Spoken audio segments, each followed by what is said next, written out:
Good morning, afternoon, evening, everyone. In 2023, for the first time, we meet again to discuss the wasteless world.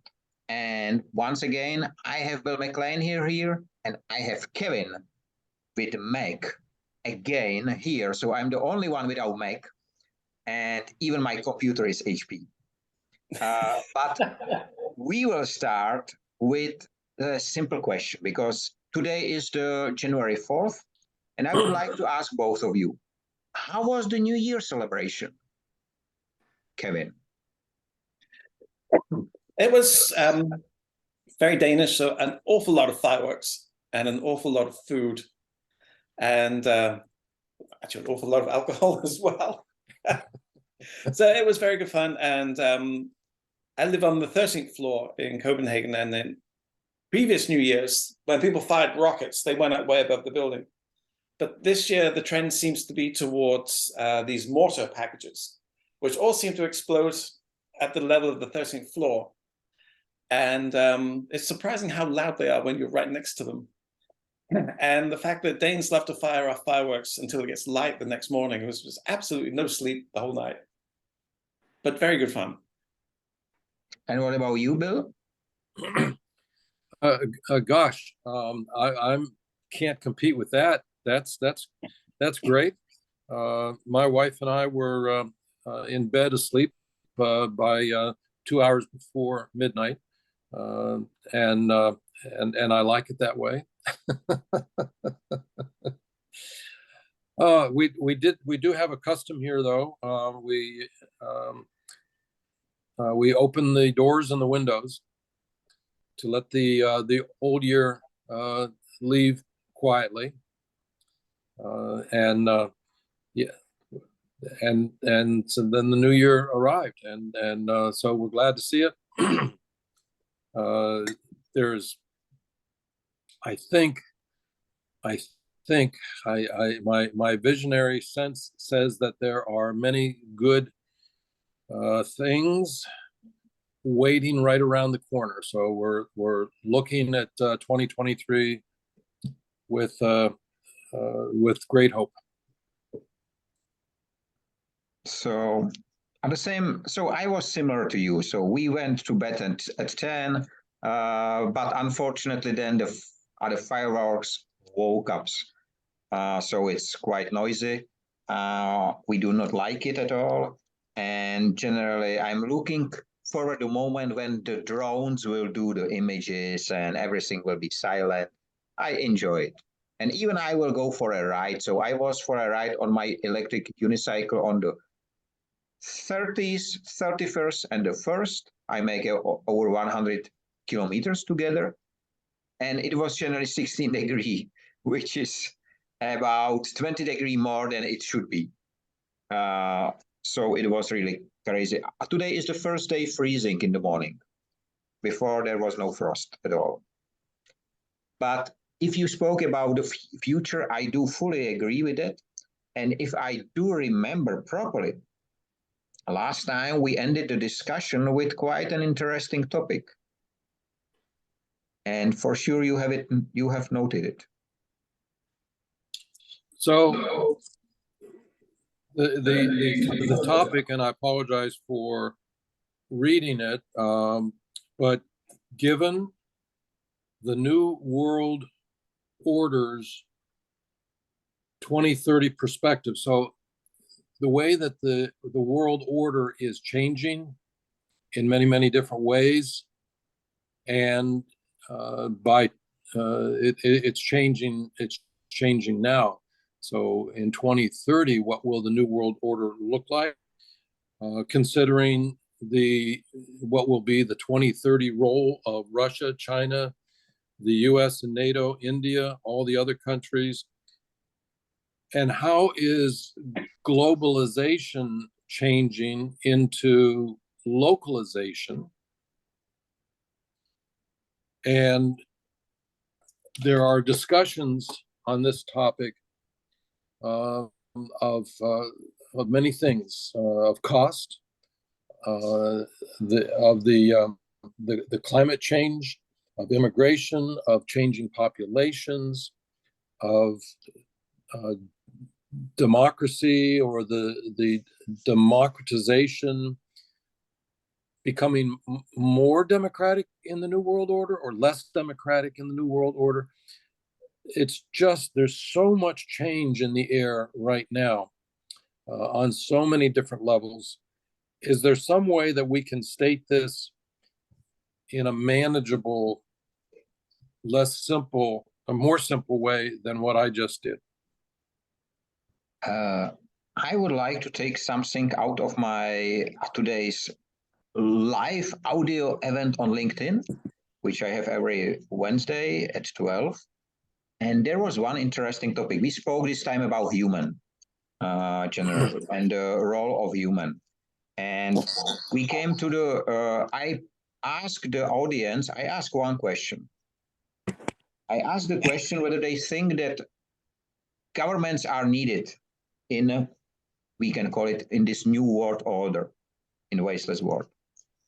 And there was an interesting answer by Elena, which is our ambassador in Belarus. She said generally leaders are needed, but the politicians are not leaders of today. And there was one topic which struck and which I would like to ask your opinion about.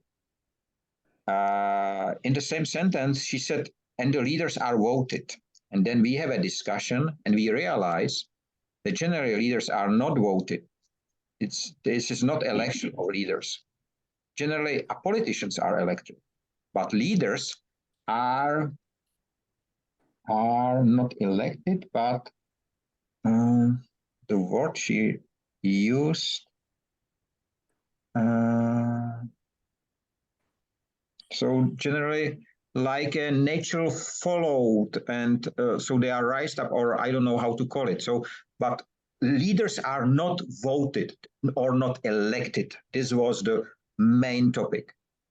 Do you agree with that? So, can we, instead of, in 5 days or 6 days here in my country, we will vote for a new president. Again, the old one is horrible, really horrible. And the new one, let's say, for the first time, women in a selection. And so we will have an election. But generally, if we are not electing leaders, why elections exist? We need leaders, we don't need politicians. So what's your opinion about it? I am sure Kevin has a lot about to say because he was a lot of in touch with the establishment in this way. So, and Bill, what is your? Elena is a very astute person. I like hearing from her, and sometimes leaders are elected. Zelensky was elected. However, I like your reference to nature on it because there is some sort of natural force that makes a leader stand up and rally people. Sometimes that's just a work person, but it seems to be a natural phenomenon. And I agree with Elena that we need leaders at this point. I think we need visionaries. Unfortunately, the politicians, by and large, are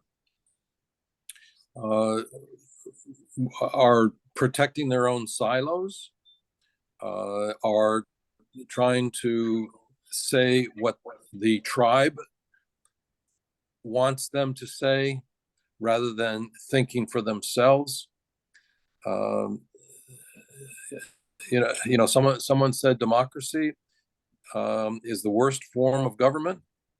It's just better than any others. And I would love to see the type of change that we're seeing in the healthcare industry, where the patient is becoming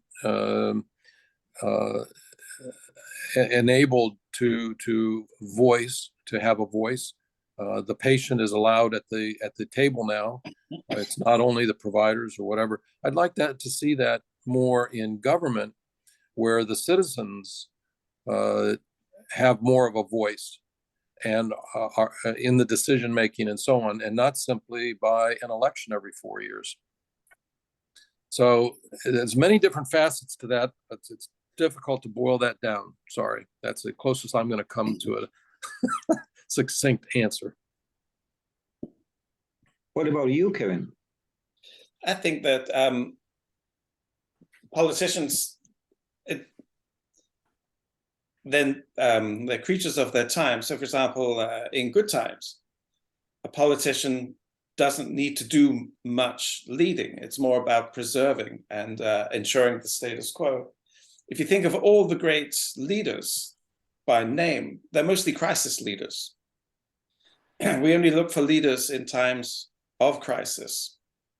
I mean, some leaders will generate enough crisis for the whole world, but as a general response to trouble, we look for leaders.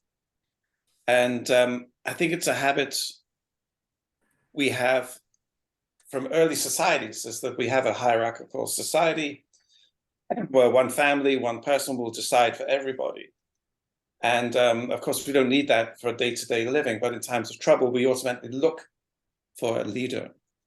Whereas with some of the earlier societies, the archaeologists are digging up some of the very early cities, and they had no one palace for a leader, which leads them to consider that everything was more truly democratic, where everything was decided by consensus and then built for together. So I think that consensus is time for building and leadership is time for crisis.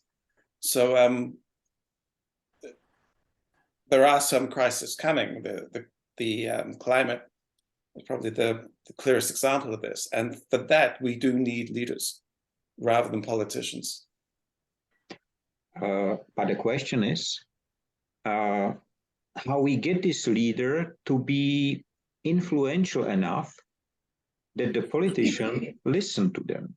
You know, the people on the event, many people call me leader. I don't feel myself like a leader. I never did until I learned what this word means. I generally never used this word before, and I don't use it even today. But they said that one mistake was that generally the leaders are elected. They are not. The second was that the leaders get educated. I have no education for that. I started because I feel it. I must start it, and there was nobody in the world. So I think it's growing up. But the biggest question is, if we speak about the new order, how we get these leaders. I call them doers. So these are the people who deliver results already. They are just not recognized generally. How we get the recognition to them, how we really get them to the power in delivering and being listened to, because many of those are just not allowed to stand in front of the camera or to go to a conference. They are banned. It's my example. So I cannot deliver my speech on COP because simply Industry 5.0 is banned. I cannot publish anything on Wikipedia because Industry 5.0 is banned. So, you know, there are people who do not want leaders to take over. And the question is whether we will be and how or what we should do that the true leaders will lead in this way.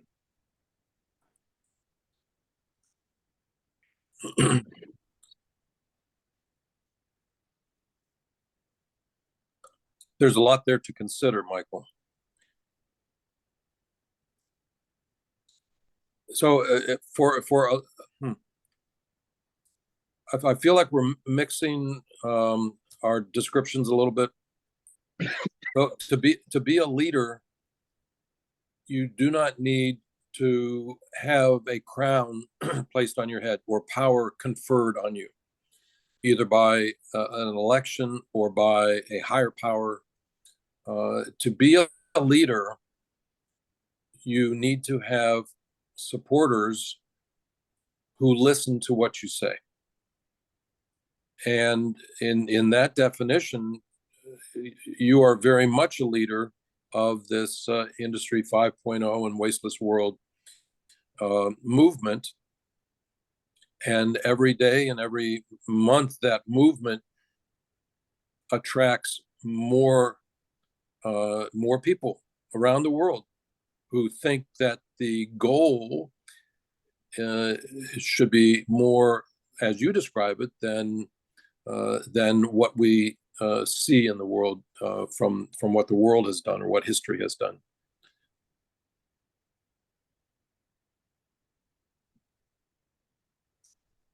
Do you think the same, Kevin? Yeah, I was thinking that all the great leaders, peaceful leaders, they lead by example, and I think that's key to being a leader is to show an example to other people, and then let them then be able to do the same. So if you think of Gandhi in India, it's like the ultimate leader in a way, and so of course he had also huge opposition, but he overcame it with leadership. And I think that just showing people that there's an alternative is leadership enough to get things happening, because otherwise nothing will change. That a leader needs to make change. He needs to, or he or she needs to show that there's an alternative, show a vision, show a goal that is attainable, and then lead by example. If I take the answers which you delivered, how nature choose leader? Does nature have leaders? If I do not speak about wolf and there are one is in the front and so on, in general, does nature really have a leader? Or it does not need any? Because it's an entity which grow up in a way which is healthy. I think a lot of nature, the most successful parts of nature have built a society. And it's a society with one agreed aim, usually. And yeah, but that works in a strange kind of way on consensus. So if you think of the queen bee, her job is probably the least desirable job of a lot of the bees, because she's just reproducing all the time. But they all have a common goal in a way, or a common reason to exist, a common communality.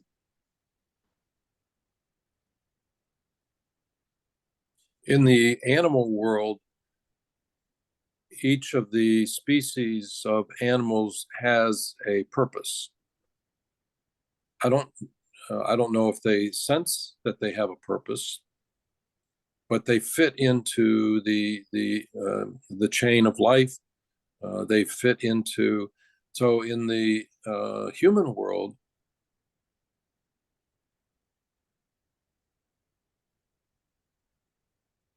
we also have a purpose, but and we can talk about the sense of purpose, whereas the animals can't talk about their sense of purpose. But I would agree with you that the community, it's the community that chooses the leader, or chooses the characteristics that the leader that they want, that the community wants. Oh gosh, I'm thinking thoughts I've never thought before, so I'm stumbling. So help me out here with the next step, because and why are we trying to decide this anyhow?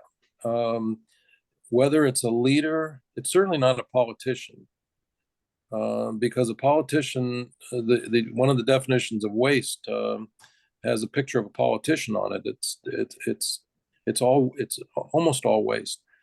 But a leader like, and I'm thinking of Zelensky or Roosevelt in the U.S., or just, I mean, there are so many of them out there in history. But I guess that one of the reasons we need to know the characteristics of a leader are so that we choose wisely our own leaders. So if we choose I don't know. You know me, I do not ask simple questions. And because it will be no fun. So, but what is interesting, one of the opinion in the morning was that leaders are born. That was one of the fact. Leaders are born, or you can grow into leader. That was two ways how to become the leader. I am sure that both are applicable to nature. And generally, why we are speaking about it, because if we speak about a new order, we should speak about not one country, we should speak about global order. So it's right. It's a global aspect. So we have to really know these things, because, or I will not say copy, but apply the same principles or similar principles into the leadership. Because if the politicians are waste in some way, sorry politicians, but that's the fact. If you will deliver results, we will not call you waste, but a social waste in some way. Then we have to think about what will be after, because many people think that someone is needed to decide what to do. I'm not sure about it. And you know, Bill, about my discussion with Granddad, we have many discussions about it. And it is so easy to be led by someone. It can be God, it can be Google, it can be Siri, whoever. And it's hard to decide yourself, but I think the true leaders decide themselves, and I would like to have everyone to be a leader. Then we don't need any leaders. It's the same like, how I become the under the carpet looker, because I was in the room where I asked, who is out-of-box thinker? And 1,000 hands rise up. And at that moment in my head immediately was the image, how do I know I am myself the out-of-box thinker when I do not see the box? How do I know that I'm looking outside? So I start to call myself under the carpet looker, because I was the only one in the world. But everybody, if you would like to swipe something and hide something, you put it under the carpet, under a stone, somewhere, hide it. I am the one who make it visible. So when there will be everyone leaders, we don't need any leaders. But we have this step in between, which is called a politician and politics. Unfortunately, I don't know who came with that, but it was a bad idea. And the question is how we will narrow it, get rid of it. I don't know, but that must be, on my opinion, that must be the change if we would like to really have the new world order in a way directing to WASTELESS world.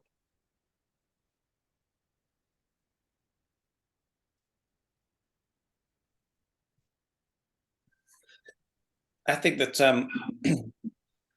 a wasteless world, we need to be led to a wasteless world. It won't happen by itself. And the more people who, you can set out signposts or a guide to get there, and hopefully the ideas become obvious enough, clear enough that people can then early on adapt to these new ideas and then begin to follow it and live it that way. Yeah, but someone has to show the way. Someone has to mark the way. Bill? I agree, Kevin. And most people, either they're so busy working and putting food on the table, raising their children and so on, that to tax them with out-of-box thinking, they simply do not have the bandwidth for. I know that was my position for 25 years, raising the children and working hard. I could barely think of all the things that I had to do to get to get to the next day, to get out of bed the next day and go do it again. So people are not going to think out of the box unless they are led. That's my belief. and that's such an it's an age-old discussion of whether or not a leader is born or made. But I think it's really, the answer is much more complex.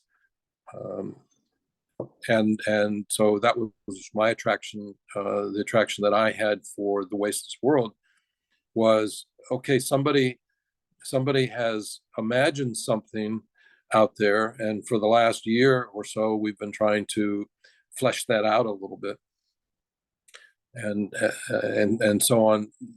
And I think that that's what a leader really has to do, is, as you put it, Kevin, is to put the signposts out and show what maybe the next choices are, the next steps are, to be thinking a step ahead. And so that's what Michael is doing. But I just don't think the world would get there by itself unless there were some people who had the energy and the bandwidth to think in this sort of direction and to develop what the next step would be. Michael, let me ask you, for the last 5 years or however long it's been, this did not appear to you as a fully mature idea in the beginning, the wasteless world. You didn't just wake up one morning and say, well, here's the 4 or 5 types of waste, and here's the this, and here's the that. This developed in your brain over time, right? How did that happen for you? Just to say, we have 10 more minutes, okay? So just now it showed me. It, in some way, it was this one moment, like the apple when it falls Newton on the head. At one moment in a factory, when I finish a project and I realize still there is a huge amount of waste, which I have not seen, I realize there is something wrong. Then I go ask Google, is there anyone who prevent waste happen on industries? And there was a 0. Not a single answer. No one in the world. And these are moments when I start my journey. When something is not existing, I develop it. Simply I do. I don't care that it's not existing. I like this challenge generally. So this was with me. Then, of course, I developed the tools, I name it, and so on, as you mentioned. But what I like, both of you mentioned generally growing and mentioned in some way children and education. And I think this is exactly what must be. Firstly, we have to change the education system to educate humans, not components of the system. That's a very important point. And part of this education should be the understanding that waste can be prevented, that it's much more better to prevent it than to manage it all the time, to get rid of it. It's much more simpler. And the second thing, I think, it is important to find child inside of us, the old guys, because still we have it in here. And the big advantage of child is that children are able to concentrate so without taking care of time, food, anything. They are so well concentrated on one game or whatever. And that's exactly what I have still, and I'm really glad I have it. And we need to wake this by everyone. But both must be done simultaneously, because if the people speak about we have to do the world better for children only, what will do the seniors? In Japan, more than 50% of people is older than 60 years. So will we exclude Japan? And just yesterday, I have learned that Japan's government generally launched an incentive for the young families with children to move outside of Tokyo. And you know, I have introduced Industry 5.0 was launched on December 1st, 2015. On January 2016, Japanese government introduced Society 5.0. It was coincident that it's generally this way, but it is not answer to Industry 5.0. It was answer to Industry 4.0 generally. But what is interesting in there, if I simplify the Society 5.0 really to the core, they move the robots and the technology out of factory to the people, to homes. So you will have a robot which will wash your dishes and which will care of you and so on. So this is the general image. But with the step which is right now Japanese government making with this incentive, it confirms that Society 5.0 in a way how they introduce it does not work.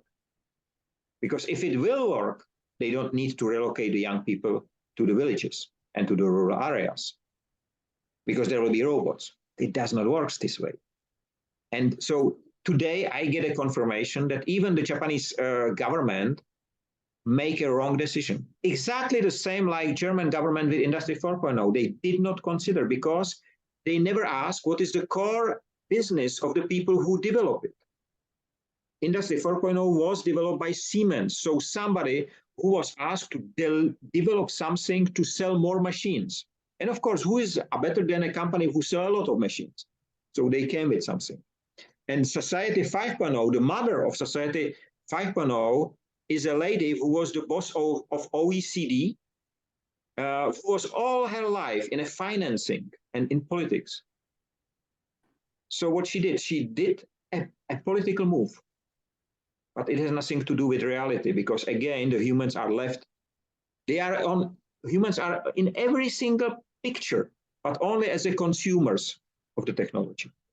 So I think that exactly this moves, and right now the important step is, especially for Japanese government at the moment, is to recognize they make a failure. For Japan, very difficult because they lose their face. But you know, the new president in Brazil, the first step he did, he assigned a sustainability minister and indigenous minister. And both are activists from inside. And that's exactly the right way. The only what he is missing is Industry 5.0 right now in the picture. We have 4 minutes something. I would like to invite everybody who is watching this recording to go back 5 minutes and listen again to what Michael just said. That's so basic to where we're going.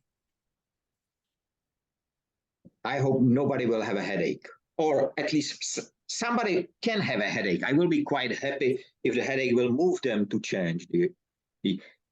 But Kevin, what do you think about what I said? No, I agree entirely. I think that the issues they seem so complex, but they're actually remarkably simple. And I think complexity is being used to hide the obvious. And we simply have to wake up, look at what's happening, and go for the simple, obvious solution. Forget the complexity, forget the smoke, forget the mirrors, and listen to your heart. Only one thing makes sense. This is what we call the language of efficiency. I speak with my heart, you listen with your heart, and it does not matter. If I will speak Japanese, you will understand. And I was witness of this. I was in one room with general manager of a company in Japan, and they stopped to translating because we did understand each other. I never spoke Japanese. He never spoke Czech. He was not so good in English, but still we did understand each other because it was exactly this message, which language is just a tool, but the real content is somewhere else.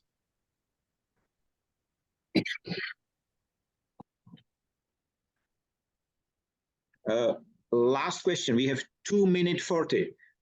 What do you wish to the world for 2023? 1 minute each of you.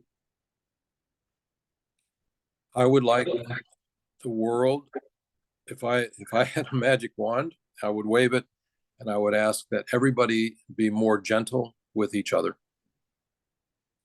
That's great. I have a wish, not so much for the world, but to start with the European Union, and that is that there is no more one-time use products for sale anywhere on the market. And the second thing is that every product which comes in a container, if the container costs more to produce than the product, it should be banned. Great. Shaving foam being an obvious example. And that's exactly this. Both of you said something which we can change like this. immediately, because it's not about cost, it's not about investment. It's about a change of mindset. And even the producers, if they will start to sell the products not packed in expensive packaging, which has generally no sense. May I add one more? Yes, please. To Kevin's, I love that. And everybody, every company that has a design department or engineers who design, anything that is designed from now on needs to have one more page added to the design document.